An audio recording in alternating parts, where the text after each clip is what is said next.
In class 9th, lesson 3.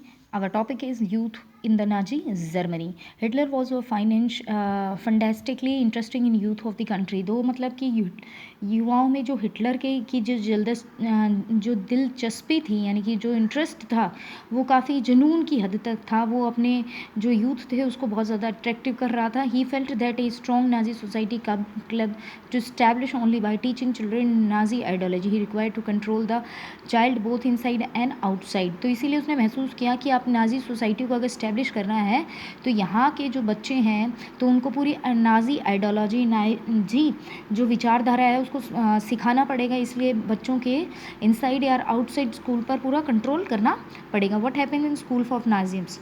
तो नाजीवाद के दौरान जो स्कूलों में क्या हुआ था, the schools were cleansed and purify. तो तमाम स्कूलों को सफाई या शुद्धिकरण की जो मुहिम थी, यानी कि एक प्रोग्राम चलाया गया कि क्लास साफ करेंगे, प्योरीफाइड आर्यंस को ही स्कूल्स में रखा जाए. It means that teachers Jews and श्यूज, यानी कि जो टीचर ज्यूज थे, यहूदी थे, या जिन पर पॉलिटिकल अनरियलेबल थे, यानी कि जिस पर राजनीतिक रूप से विश्वास नहीं किया जा सकता था, उन्हें डिसमिस्ड कर दिया.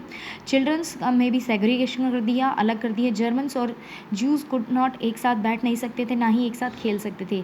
अनडिजरेबल यानी कि अयोग्य बच्चे, जिसमें ज्यूज के अलावा जो फिजिकली हैंडीकैप थे, जिप्सिम्स थे, उन्हें स्कूल से निकाल दिया. And finally in 1940 they were gas chamber. और 1940s में इन बच्चों को भी क्या कर दिया, गैस चैम्बर में झोंक दिया गया था, या गैस चैम्बर के थ्रू उन्हें मार डाला गया. Good German childrens are subjected a proceed to Nazi schools and proclaim period of ideology trainings. जो प्योर रूप से अच्छे जर्मन बच्चों को नाजी जो आइडियोलॉजी थी, नाजी जो शिक्षा थी, वो नाजी स्कूलों में सीखनी पड़ती थी, या उस प्रोसेस से पूरा कवर होना पड़ जाता. ठीक है. आइडियोलॉजी, नाजी जो आइडियोलॉजी थी उसकी ट्रेनिंग दी जाती. स्कूल टेक्स्ट बुक में भी जो सिलेबस था वो रीराइट किया गया. उसमें racial science was introduce justified Nazi ideas of the race. तो नाजी विचारधारा के आधार पर जो नस्लवाद की जो विचारधारा चल रही थी, उसमें रेसिकल साइंस नाम का नस्ली विज्ञान जिसे नाम दिया गया था, एक नया सब्जेक्ट के रूप में इंट्रोड्यूस किया. Stereotype about Jews was the popularised even through the math classes. और जो मैथमेटिक्स की क्लासेस होती थी उसमें भी यहूदियों के प्रति जो रूढ़िवादी भावना थी उसको सिखाने का प्रयास किया जाता था. Children's were taught to be the loyal एल्सेमस हेट ज्यूसिस. और बच्चों को ये सिखाया जाता है कि उन्हें लॉयल और सबमिसिव होना चाहिए, यानी कि वफादार और आज्ञाकारी नहीं होनी चाहिए. और यहूदियों से क्या है, हेट्रेड वाली फीलिंग है, नफरत सिखाई जाती थी. ऑन वर्शिप ऑफ हिटलर, और हिटलर की पूजा की सिखाया जाता है कि हिटलर ही हमारा भगवान है. Even the function of the sport was the nature of the spirit of violence and aggressive among childrens. Hitler be boxing could be childrens I hated strong and myth. Even games में भी बच्चों को violence, हिंसात्मक खेलों के प्रति अग्रसर किया जाता था, या हिंसात्मक खेलने के लिए प्रेरित किया जाता था. उनका मानना था कि बच्चों को अगर बॉक्सिंग सिखाई जाए तो उन बच्चों के अंदर, ठीक है, फौलाद दिल बनेगा, स्ट्रॉन्ग मसल्स, और वो साहसी बनेंगे. यूथ ऑर्गेनाइजेशंस बनाएगी.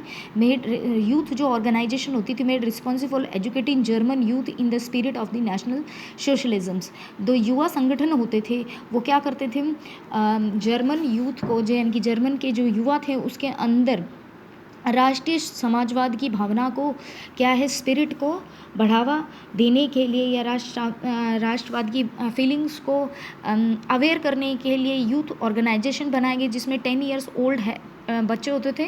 उसमें उनको यंग फोक, ये इंपॉर्टेंट है, 10 ईयर्स के बच्चों को यंग फोक में भेजा जाता था, यानी कि उनका एडमिशन करा दिया जाता था. Even where they learn worship, war, glorify at 14 all the boys are join Nazi youth organise. 14 साल के यूथ में वो किसको ज्वाइन कर लेते थे, नाजी यूथ ऑर्गेनाइजेशन को ज्वाइन कर लेते थे.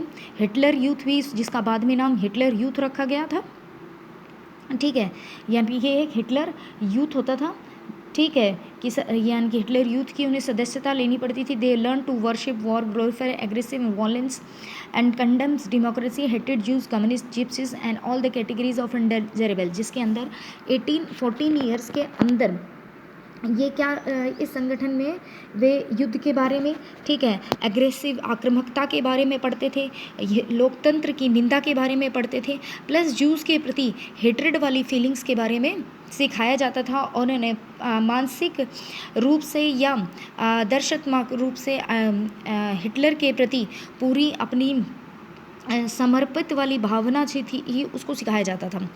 और लास्ट में after the period of rigorous एनाडोलॉजी ट्रेनिंग एंड कार्डियोलॉजी और फिजिकल ट्रेनिंग लेने के बाद उन्हें लेबर श्रम सर्विसेज में एंटर्ड कर दिया था जब वो 18 साल के हो जाते थे, यानी कि उन्हें अब सेना के लिए काम करना पड़ता था, नाजी ऑर्गेनाइजेशन के लिए काम करना पड़ता था। ये सभी के लिए मैंडेटरी था, सदस्यता लेनी भी पड़ती थी, उन्हें उसका मेंबर बनना पड़ता था। The youth league of Nazi was founded, ये इंपॉर्टेंट है, the youth of league Nazi कब फाउंडेड किया गया 1922 में। 4 ईयर्स लेटर बाद उसका नाम रख दिया हिटलर यूथ कर दिया, to unify the youth movement under the Nazi control and youth organise systemly dissolve. जितने भी यूथ मूवमेंट थे उन सभी को नाजी कंट्रोल में लाने के लिए एक यूथ ऑर्गेनाइजेशन बनाएगी और बाद में जितने अलग यूथ ऑर्गेनाइजेशंस रह गई थी उन्हें डिजोल्व कर दिया गया, ख़त्म कर दिया गया और उन पर पूरी तरह प्रतिबंध लगा दिया गया था। यहाँ जोंगविक है, इंपॉर्टेंट है, Nazi youth group of childrens below 14 years old. यहाँ पे 14 साल से कम उम्र बच्चों को क्या है इनरोलमेंट किया जाता था, ठीक है, जहाँ पे वो युद्ध की शिक्षाएं वगैरह लेते थे। ठीक, यहाँ पे एक रेफरेंस दे रखा है डब्ल्यू शेर का, the rise and fall of the third rich. ठीक है, ये साइंस पूछ सकते हैं। ठीक है, ये किस मतलब कि इसमें से third the rise end of third rich से एक सोर्स निकाला जहाँ पे ये बताया गया है कि ऑल द बॉय जो भी सभी जो लड़के थे जो 6 से 10 ईयर्स के बीच होते थे उन्हें नाजी आइडियोलॉजी, नाजी विचारधारा के बारे में ट्रेनिंग दी जाती थी। उसके बाद ट्रेनिंग कंप्लीट होने के लिए वो हिटलर्स के लिए ओथ लेते थे, शपथ लेते थे in the presence of this blood banner. ठीक है, ब्लड बैनर होता था which represent our the Führer I swear to devote my energies and my strength, जिसके अंदर मतलब रक्त ध्वज की उपस्थिति होती थी। ब्लड बैनर है, उसके नीचे वह शपथ लेते थे कि मेरा जो जीवन है, मेरी जो सारी ऊर्जा है वो हमारे जो रक्षक हैं अडोल्फ हिटलर उसके लिए है। मैं हमेशा उसके लिए अपना जीवन देने के लिए भी तैयार हूँ जब मुझे देना पड़े। ईश्वर क्या करे, ईश्वर मेरी मदद करे। तो ये इस तरह की उनको पहले से ही उनके मेंटलिटी डाल दी जाती है। यहाँ जर्मन ले head of German labour front ने कहा है, जर्मन ले head of the German labour. ठीक है, कौन थे head of the German labour? Robert ले थे, इंपॉर्टेंट है। ठीक है, उन्होंने कहा था कि इस तरह की जो शिक्षाएं थी वो हम बच्चों को 3 साल की उम्र में ही देना शुरू कर देते थे कि वो ये सोचने लगे कि he give a little flag to wave, उसे छोटा सा झंडा थमा दिया जाता था। उसके बाद ही then came school and Hitler youth military, उसके बाद वे स्कूल, हिटलर यूथ और मिलिट्री सर्विसेज प्रोवाइड। ठीक है, तो ये सब भी पूरा होने के बाद उसे बिल्कुल छोड़ा नहीं जाता था, उसके लिए लेबर फ्रंट में उसकी गिरफ्त में ले लिया जाता था और इवन उसे अच्छा लगे या ना लगे, ठीक है, उसका पीछा नहीं छोड़ा जाता। यहाँ आप देख सकते हैं हिटलर की ज्यू चिल्ड्रंस को बिल्कुल ये गैस चैम्बर्स में, गैसेस फैक्ट्री में ले जाते हुए ऐसे यहूदियों को, इन छोटे बच्चों को, यूथ जनरेशन को भी गैस चैम्बर में डाल देते थे।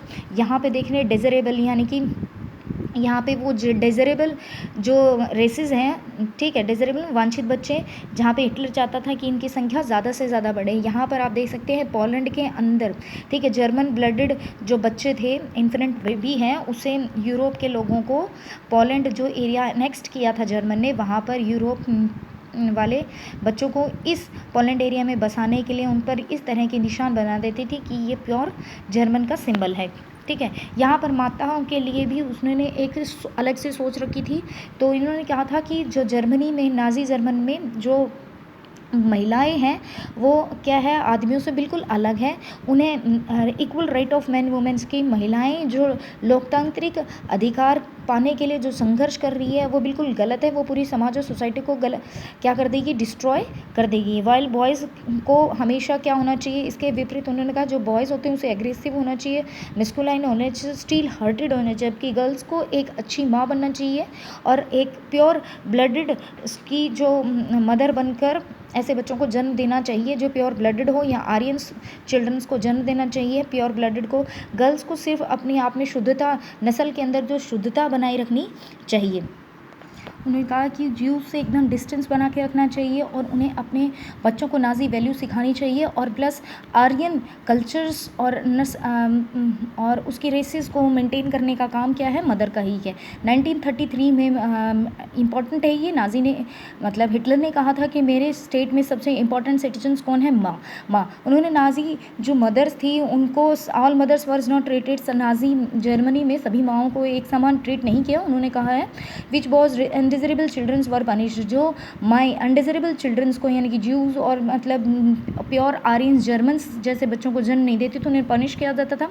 एवन हु प्रोड्यूस रेसिकली डिजरेबल बच्चों को जो जन्म देती थी उन्हें अवॉर्डेड किया जाता था, ठीक है, उन्हें ट्रीटमेंट किया था उन माओं को जो डिजरेबल बच्चों को जन्म देते थे, उन्हें हॉस्पिटल में स्पेशल ट्रीटमेंट मिलता था, इवन शॉप्स में कंसेशन मिलता था, टिकट्स और रेलवे में भी उन्हें कुछ कम पैसे देने पड़ते थे। टू इनकरेज माओं को अधिक बच्चे पैदा करने के लिए प्रेरित किया गया, टू प्रोड्यूस मेनी चिल्ड्रंस, उन्हें भी आर्मी के जैसे क्रॉस में अवॉर्डेड किया जाता है वैसे अवॉर्डेड्स की परंपरा उन्होंने चलाई। जैसे 4 चिल्ड्रंस पैदा करने पर उन्हें ब्रॉन्ज, 6 चिल्ड्रन पैदा करने पर सिल्वर, 8 चिल्ड्रन पैदा करने पर 8 या उससे ज़्यादा बच्चे पैदा करने पर उन्हें गोल्ड मेडल या क्या कहते हैं अवॉर्डेड किया जाता था। All Aryan womens who divided the prescribes code of conduct, और जो महिलाएं जो उनके कोड ऑफ कंडक्ट के अनुसार काम नहीं होती या उससे अलग होते था या आचार संहिता जिसे कहा जाता था, उसको पूरी तरह से समाज में कंडेमेंट किया जाता था, निंदा की जाती थी और पनिश भी किया जाता था। जिनके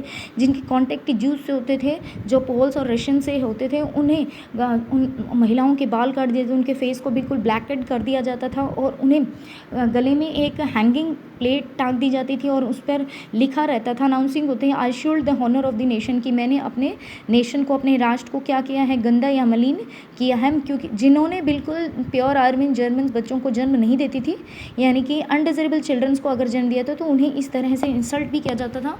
मैनी जेल सेंटेंस, और कईयों को जेल में डाला जाता था, और civic honour as well as the husband and family, और कई बार उन्हें अपने परिवार और पति से, ठीक है, दूर भी कर दिया जाता